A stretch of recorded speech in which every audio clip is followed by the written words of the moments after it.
Breaking news చూస్తున్నాము. అమెరికాలో తీవ్ర ఉద్రిక్తత నెలకొని ఉంది. వాషింగ్టన్లోని యుఎస్ అమెరికన్ ప్రెసిడెంట్ భవనం పరిసర ప్రాంతాల్లో, వైట్ హౌస్ పరిసర ప్రాంతాల్లో కాల్పుల కలకలం రేపింది.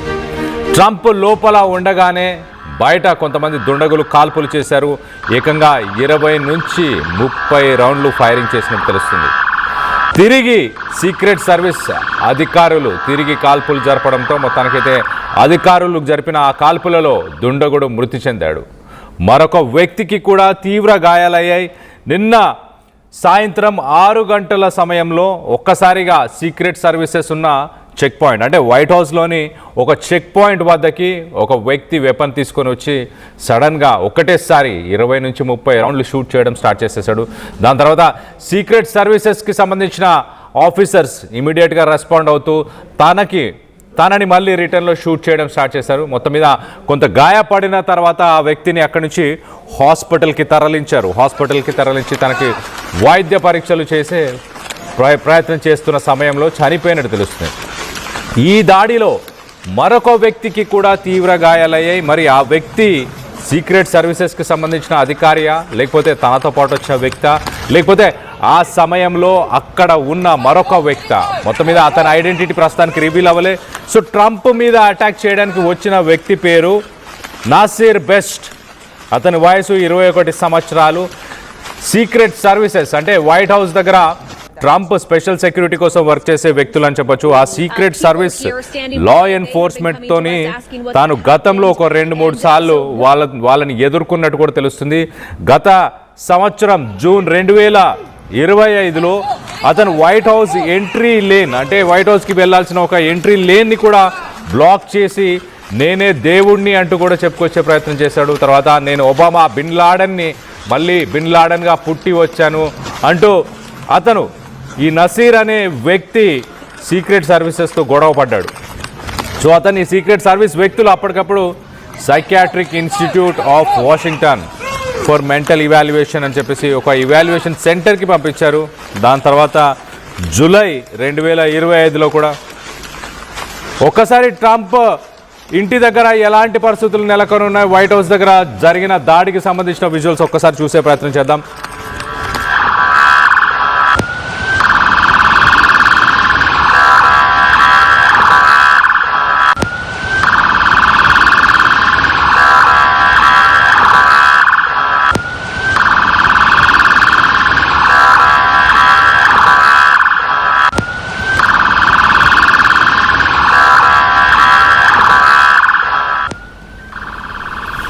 రైట్, మనం నిన్న చూసాము ఇవాంకా ట్రంప్ కూతురు, 40 సంవత్సరాల వయసు ట్రంప్ కూతుర్ని ఎట్టి పరిస్థితిలో చంపాలంటూ ఇరాక్కి సంబంధించిన ఒక వ్యక్తి అతను పబ్లిక్గానే ఒక అనౌన్స్మెంట్ చేశాడు. ట్రంప్ కూతురు ఇవాంకా ట్రంప్ని నేను చంపబోతున్నాను. అతను మరోపక్క ఇరాన్కి సంబంధించిన ఇస్లామిక్ రెవల్యూషనరీ గార్డ్స్ వాళ్ళు ట్రైనింగ్ చేసిన వ్యక్తి అని చెప్పొచ్చు. ఆ వ్యక్తి మరి ట్రంప్ కూతుర్ని ఎందుకు టార్గెట్ చేశాడు? ఇవాళ డైరెక్ట్గా ట్రంప్ని అటాక్ చేశారు, వైట్ హౌస్ని అటాక్ చేశారు. ఈ వైట్ హౌస్లో అటాక్ జరిగిన సమయంలో ట్రంప్ వైట్ హౌస్లోనే ఉన్నాడు. మరి ముఖ్యంగా 5 గంటల 10 నిమిషాల సమయంలో మరొక ప్రెస్ మీట్ అటెండ్ అయ్యాడు. ఆ ప్రెస్ మీట్ అటెండ్ అయిన ఇంటర్నేషనల్ రిపోర్టర్స్ అందరు కూడా వైట్ హౌస్లో అదే సమయానికి ఉన్నారు.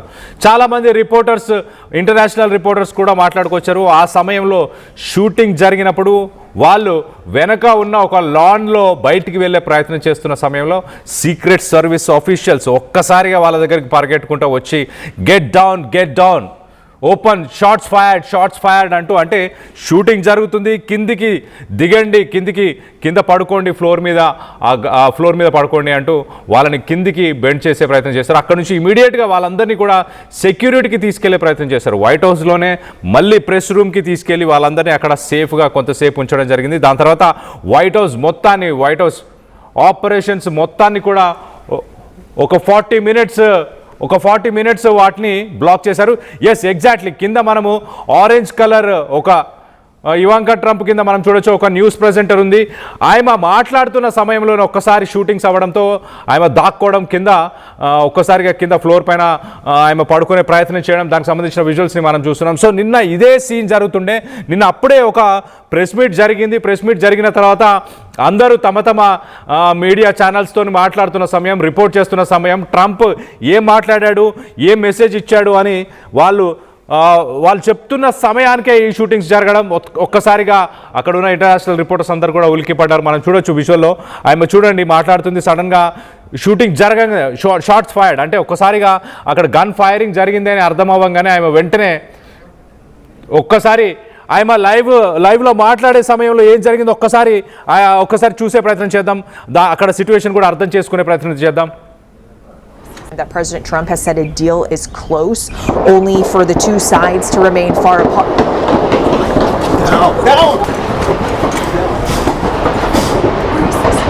That President Trump has said a deal is close, only for the two sides to remain far apart. Right, మనం చూడొచ్చు ఒక న్యూస్ ప్రెజెంటర్ తను చూడండి సాధారణంగా మాట్లాడుతుంది నార్మల్గా. వెనకాల ఒక్కసారి 1 2 3 4 కంటిన్యూస్గా షార్ట్స్ ఫైర్ చేశారు. తను రియలైజ్ అయింది, అర్థమైంది తనకి ఇది గన్ షాట్స్ ఫైరింగ్, ఇది నార్మల్ ఏదో వచ్చిన సౌండ్ కాదు, ఇది పక్కా ఒక గన్ నుంచి వచ్చిన షార్ట్స్ అని చెప్పేసి అర్థమై వెంటనే ఆమె ఎక్స్ప్రెషన్లో చూడు ఒక్కసారిగా కళ్ళు పెద్దదిగా చేసేసింది. చూడండి ఒక్కసారిగా కళ్ళు పెద్దగా చేసి ఇంకా అసలు ఏం మాట్లాడలేదు, డైరెక్ట్ ఫ్లోర్ మీద పడుకునే ప్రయత్నం చేసింది కింద. సో నిన్న ఇలాంటి సిచ్యువేషన్ వైట్ హౌస్ లో ఎదుర్కొని ఉన్నారు. ఈ వ్యక్తే ఈ నసీర్ బెస్ట్ అనే వ్యక్తి, ఈ వ్యక్తే రైట్ సైడ్ బాక్స్ లో మనం చూస్తున్న వ్యక్తి, ఈ వ్యక్తే నిన్న ట్రంప్ని చంపడానికి వెళ్ళాడు. ట్రంప్ని చంపడానికి వెళ్లే ముందు కూడా సోషల్ మీడియా మాధ్యమంలో అంటే సోషల్ మీడియాలో కూడా నేను ట్రంప్ని చంపబోతున్నాను, నేను ఒసామా బిన్ లాడెన్గా పుట్టి వచ్చాను అంటూ ఇతను మాట్లాడిన మాటల్ని ప్రస్తుతానికి సోషల్ మీడియాను కూడా సీక్రెట్ సర్వీస్ అధికారులు ట్రాక్ చేశారు. సో ఈ వ్యక్తి గతంలో 3 సార్లు వైట్ హౌస్లోకి ఎంటర్ అవ్వడానికి ప్రయత్నం చేశాడు. కానీ ఆ 3 సార్లు అతని దగ్గర వెపన్ లేదంటూ అమెరికాలోని సీక్రెట్ సర్వీస్ ఆఫీసర్స్ చెప్తున్నారు. కానీ ఈసారి డైరెక్ట్గా వెపన్ తీసుకొని వెళ్ళాడు. ముందుగా అంటే వైట్ హౌస్ ఎంటర్ అవ్వడానికి ఏదైతే ఒక సెక్యూరిటీ పోస్ట్ అంటే ముందుగా ఒక దగ్గరికి వెళ్తారు, అక్కడ మీ దగ్గర ఏమున్నా అక్కడ మెటల్ డిటెక్టర్స్ అలాగే మిమ్మల్ని పూర్తిగా చెక్ చేసే ఒక చెక్ పాయింట్ అని చెప్పొచ్చు, ఎంట్రీ పాయింట్ అని చెప్పొచ్చు. ఆ ఎంట్రీ పాయింట్ దగ్గర ఉన్న వ్యక్తులనే డైరెక్ట్గా షూట్ చేయడం స్టార్ట్ చేశాడు. 20 నుంచి 30 రౌండ్లు 20 నుంచి 30 రౌండ్లు షూట్ చేసేసాడు. సో ఈ మధ్యకాలంలో మనం చూస్తే నిన్న ఇవాంకా ట్రంప్ని చంపాలని ఒక వ్యక్తి చెప్పడం జరిగింది. దాని తర్వాత ఇవాళ ట్రంప్ని డైరెక్ట్గా అటాక్ చేసే ప్రయత్నం.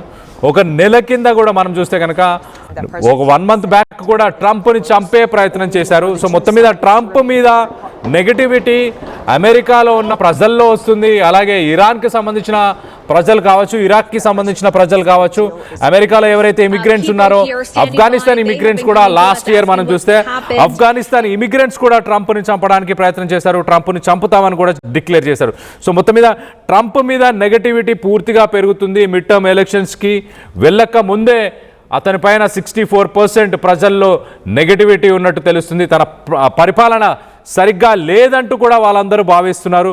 మరోపక్కన ఇరాన్, ఇజ్రాయెల్, అమెరికా ఈ యుద్ధంలో కూడా ట్రంప్ తీసుకున్న డెసిషన్స్ ఇప్పటిదాకా ప్రతిరోజు చేసిన ఖర్చు వాటన్నిటిపైన కూడా అక్కడ ప్రజలు చాలా తీవ్రంగా చాలా అసంతృప్తిగా ఉన్నట్టు కూడా తెలుస్తుంది.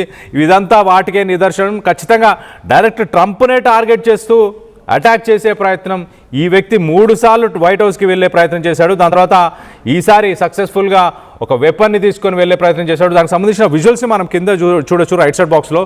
ఆ వైట్ హౌస్ మొత్తాన్ని నిన్న సాయంత్రం సుమారు 6 గంటల సమయంలో ఈ ఘటన చోటు చేసుకుంది.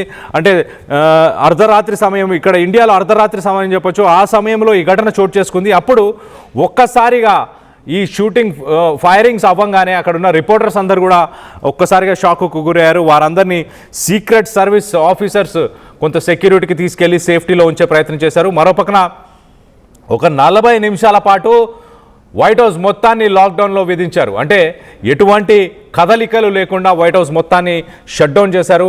వైట్ హౌస్ అనగానే సాధారణంగా వైట్ హౌస్ పరిసర ప్రాంతాల్లో స్నైపర్స్ కూడా రెడీగా ఉంటాయి. 24/7 24 గంటలు అక్కడ స్నైపర్స్ కూడా రెడీగా ఉంటాయి. సీక్రెట్ సర్వీసెస్ సంబంధించిన ఆఫీసర్స్ ఈ వ్యక్తి షూట్ చేసిన వెంటనే ఆ స్నైపర్స్తోని రిటర్న్లో ఈ వ్యక్తిని షూట్ చేశారు. అయితే ఈ ఘటనలో ఈ వ్యక్తి కాకుండా, అంటే ఈ నసీర్ బెస్ట్ అనే వ్యక్తి కాకుండా మరొక వ్యక్తి కూడా గాయపడ్డాడు. మరి ఆ వ్యక్తి ఎవరు? ఆ వ్యక్తి మరి నసీర్ షూట్ చేసినప్పుడు ఆ వ్యక్తి గాయపడ్డా, వైట్ హౌస్ని విజిట్ చేసే పర్సనా, లేకపోతే సీక్రెట్ సర్వీసెస్లో పనిచేసే వ్యక్తి అన్న దానిపై కొంత క్లారిటీ అయితే లేదు. కానీ మొత్తం మీద ట్రంప్ మీద అటాక్ చేయడానికి మరొక ప్లాన్ అని చెప్పొచ్చు. రానున్న రోజుల్లో ఇంకా చూసే అవకాశం కూడా ఉంది అంటూ విశ్లేషకులు చెప్పుకొస్తున్నారు.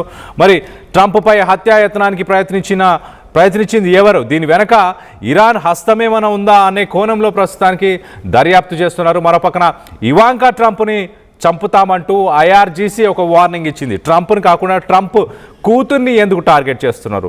ఈజీ టార్గెట్ అనా, లేకపోతే ఫ్లోరిడాలో ఇవాంకా ట్రంప్కి సంబంధించిన ఒక ఇల్లు ఉంది, ఆ ఫ్లోరిడా ఇంటిని మేము టార్గెట్ చేస్తాము, ఆ ఇంటిని పేల్చేస్తాము, ఇవాంకా ట్రంప్ని చంపేస్తాము అంటూ ఐఆర్జీసీ ఒక స్టేట్మెంట్ ఇచ్చింది. ఆ స్టేట్మెంట్ ఇచ్చిన జస్ట్ కొద్ది గంటల్లోనే వైట్ హౌస్ పైన దాడి జరగడం, తాజా దాడితో ట్రంప్పై 5వసారి హత్యాయత్నం అని చెప్పొచ్చు. ఈ ఘటన చోటు చేసుకున్నప్పుడు ట్రంప్ వైట్ హౌస్లోనే ఉన్నాడంట. ఈ ఘటన చోటు చేసుకున్నప్పుడు ట్రంప్ వైట్ హౌస్లోనే ఉన్నాడు. వైట్ హౌస్లో ఉన్నప్పుడు సీక్రెట్ సర్వీస్ ఆఫీసర్స్ ట్రంప్ దగ్గరికి వెళ్ళి సిచ్యువేషన్ అంతా ఎక్స్ప్లెయిన్ చేశారు. మొదట ఒక 40 మినిట్స్ లాక్డౌన్ని పెట్టారు. ఆ లాక్డౌన్ తర్వాత ఆ లాక్డౌన్ అయిపోయి ఇంకా థ్రెట్ లేదు, ఈ వ్యక్తి కూడా చనిపోయాడు అని నిర్ధారించి ఇంకా ఎలాంటి థ్రెట్ లేదు అనుకున్న తర్వాత ట్రంప్కి సీన్ అంతా కూడా నీట్గా ఎక్స్ప్లెయిన్ చేసే ప్రయత్నం చేశారంట. సో మొత్తం మీద ఓవరాల్గా ట్రంప్ మీద ఇప్పటిదాకా 5వసారి హత్యాయత్నం జరిగిందని చెప్పొచ్చు. మరి రానున్న రోజుల్లో ఏం జరగబోతుంది? ప్రపంచ దేశాలను శాసించే అమెరికాకి ప్రెసిడెంట్ ట్రంప్ పైనే 5 సార్లు అటాక్స్ అంటే ఎంత నెగటివిటీ ప్రస్తుతానికి ట్రంప్ మీద ఉందో అర్థం చేసుకోవచ్చు. ఇరాన్ పైన యుద్ధమా, ఇతర కారణాలు ఏమైనా ఉన్నాయా? అమెరికాలో తను తీసుకుంటున్న పాలసీ చేంజెసా? ఒక్కసారిగా మనం చూస్తే ప్రపంచ దేశాలకు సంబంధించిన ఆర్థిక వ్యవస్థ ఒక్కసారిగా కుప్పకూలిపోవడానికి కూడా ట్రంపే కారణం అంటున్నారు. ఇప్పుడు ఇండియాలో మనకు పెట్రోల్ ధరలు బగ్గుమంటున్నాయి కదా, దానికి కూడా ట్రంపే కారణం. ₹5 ప్రస్తుతానికి పెట్రోల్ డీజిల్ ప్రైజెస్ పెరగడం జరిగింది. రానున్న రోజుల్లో ఇంకా పెట్రోల్ డీజిల్ కొరత కూడా ఏర్పడే అవకాశం ఉన్నట్టు చాలా క్లియర్గా తెలుస్తుంది. ప్రధానమంత్రి మోదీ కూడా దీనిపైన మాట్లాడారు. వీటన్నిటికీ ట్రంపే కారణం, ట్రంప్ వల్లే ఇలాంటి కష్టాలను మేము ఎదుర్కొంటున్నామంటూ అమెరికాలో ఉన్న ప్రజలు కూడా భావిస్తున్నారంట. అమెరికాలో కూడా ఒక గ్యాలన్ ఫ్యూయల్ వచ్చేసి $2.8 $3 సుమారు $3 పరిసర ప్రాంతాల్లో ఉండే ఆ ఫ్యూయల్ ప్రైజెస్ కాస్త ఇప్పుడు $4.5 $5కి కూడా చేరుకుంది. సో అక్కడ కూడా ఇన్ఫ్లేషన్ ఉంది. అక్కడ కూడా అమెరికాలో కూడా ఆర్థిక పరిస్థితులు చాలా దయనీయంగా ఉన్నాయి. అక్కడ కూడా నిత్యావసరాల ధరలు ఆకాశాన్ని అంటుతున్నాయి అంటూ అక్కడ ప్రజలు ట్రంప్కి వ్యతిరేకంగా నినాదాలు చేస్తున్నారు. సో మొత్తం మీద వైట్ హౌస్ పైన ఈ జరిగిన దాడిపై మీ అభిప్రాయాలు ఏంటి? రానున్న రోజుల్లో ఇంకా ట్రంప్ పైన ఇంకా దాడులు జరిగే అవకాశం ఉందనుకుంటున్నారా? ట్రంప్ని చంపడానికి ఎవరు చూస్తున్నారు? దీని వెనక ఎవరి హస్తం ఉందని మీరు భావిస్తున్నారు? అక్కడ ప్రజలు అసంతృప్తితోనే ట్రంప్ని చంపాలన్న ప్రయత్నం చేస్తున్నారా, లేక దీని వెనక ఇరాన్ హస్తం ఉందని మీరు భావిస్తున్నారా? మీ అభిప్రాయాలు ఏంటనేది కింద కామెంట్ రూపంలో తెలియపరచండి. ఒక్కసారి వైట్ హౌస్ దగ్గర ఎలాంటి పరిస్థితులు నెలకొని ఉన్నాయో ఒక్కసారి ఆ విజువల్స్ కూడా ఒక్కసారి చూసే ప్రయత్నం చేద్దాం.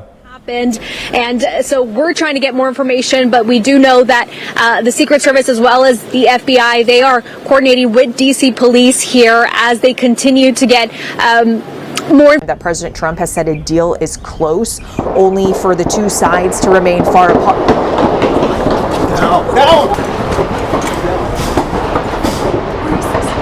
That President Trump has said a deal is close.